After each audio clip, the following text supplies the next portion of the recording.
কি বলতে চাইছো? আমি তো কিছুই বুঝতে পারলাম না ইয়ার। अरे की सब समय किताब नहीं है की पढ़ाशोना करो। मंजिल मौत है और जिंदगी एक सफर है। सफर का मजा ले लो यार। এই দেখ আমি নতুন মোবাইল কিনেছি। আরে হায়দা, আমাকে নিজের মতো মনে করেছো নাকি? দেখছো না আমি পড়াশোনা করছি, কালকে হুজুরকে পড়াশোনাতে হবে। আরে কি পাগলার মতো বকে যাচ্ছ? আমিও তো হুজুরের ছাত্র নাকি? তার মানে সব সময় কিতাব নিয়ে পড়তে হবে নাকি? চলো দেখি কপিল শর্মার নতুন কমেডি এসেছে।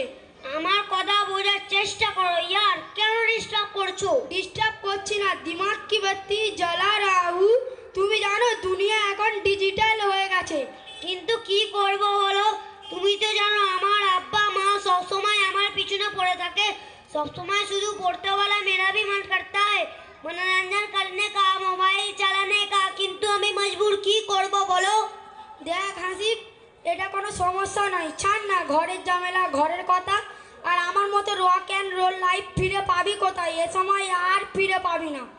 এই দেখ, এ তো জিন্দেগি কা আসলি মজা লে रहा है यार। কি শুনছো হেডফোন লাগিয়ে?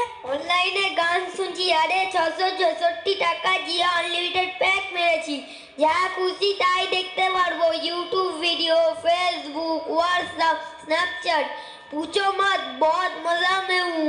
আরে আর আগে বলবে তো, আমিও আব্বাজিকে বলে নেট প্যাক মারবো। পারিয়া আসসালামু আলাইকুম হুজুর। ওয়ালাইকুম আসসালাম। তোমার পড়া মুখস্থ করেছো? জি না হুজুর, পড়া মুখস্থ হয়নি। কেন পড়া হয়নি? ছাত্র জীবনে পড়ার সময় মোবাইল চালালে কিভাবে এলিম শিক্ষা হবে? কোথা থেকে মোবাইল নিয়েছো? হুজুর আমি নিইনি, আমার আব্বু আমাকে কিনে দিয়েছে। মোবাইলে তোমার কি কাজ আছে? কেন কিনে দিয়েছে তোমার আব্বু? হুজুর কেউ যেন দেখে ভাবে যে এটা বড় লোকের ছেলে, কেউ গরিবের ছেলে না মনে করে। আচ্ছা, আজকাল কিছু গার্জেনের জন্য ছোট ছোট বাচ্চারা বরবাদ নষ্ট হয়ে যাচ্ছে। নষ্ট হচ্ছে না হুজুর, ওদেরকে ওদের গার্জেন নষ্ট করে দিচ্ছে। তোমার আব্বু জানে না মোবাইলের পিছনে ছেলেটার কতটা ক্ষতি হবে? কোথায় তোমার আব্বু? যাও ডেকে আনো তোমার আব্বুকে।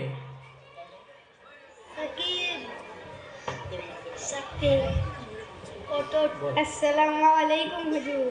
ওয়ালাইকুম আসসালাম। क्या हजरत खैरियत हो? कैसे हमको याद किया? সব ঠিক। আলহামদুলিল্লাহ, সব ঠিক। এই আপনার ছেলে লতিফ পড়াশোনায় খুবই খারাপ করছে, আর দেখতে পাচ্ছি খুব মোবাইল চালাচ্ছে। হুজুর শুধু তাই না, আজকাল কিছু স্টুডেন্ট আছে যারা ইনস্টাতে 2-4টে রিলস পোস্ট করে নিজেকে স্টার কিং স্টার কুইং মনে করে। আর পুরোপুরি সমাজটা খারাপ হয়ে যাচ্ছে। জিজ্ঞাসা করার পর জানা গেল আপনি ওর মোবাইল কিনে দিয়েছেন। ঘরে সবার কাছে 101 মোবাইল আছে, শুধু এর কাছেই ছিল না। বাইরের ছেলেরা ফ্রি ফায়ার খেলবে, ও ওদের কাছে গিয়ে এরকম করে দেখবে, তাই জন্য কিনে দিলাম। ঘরের সবার কাছে 101 মোবাইল, সবাই কি করে মোবাইল নিয়ে? হ্যাঁ, ঘরে সবার কাছে 101 মোবাইল। এর দাদাজির কাছে আইফোনের, দাদির কাছে স্যামসাং, এর চাচির কাছে এমআই, শুধু তাই না, এর মায়ের কাছে ভিভো, আর আমার কাছে জিও ফোন।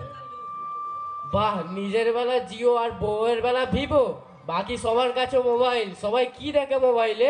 কি দেখবো আর হুজুর, YouTube videos, Facebook, WhatsApp, Snapchat, আর মাঝে মাঝে একটু খবর দেখি।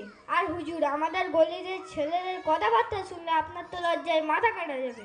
আল্লাহ হেফাজত করুন। আপনার মতন গার্জেনরাই তো মানুষ বাচ্চাদের হাতে মোবাইল তুলে দিয়ে ওদের জীবনটাই খারাপ করে দিচ্ছেন।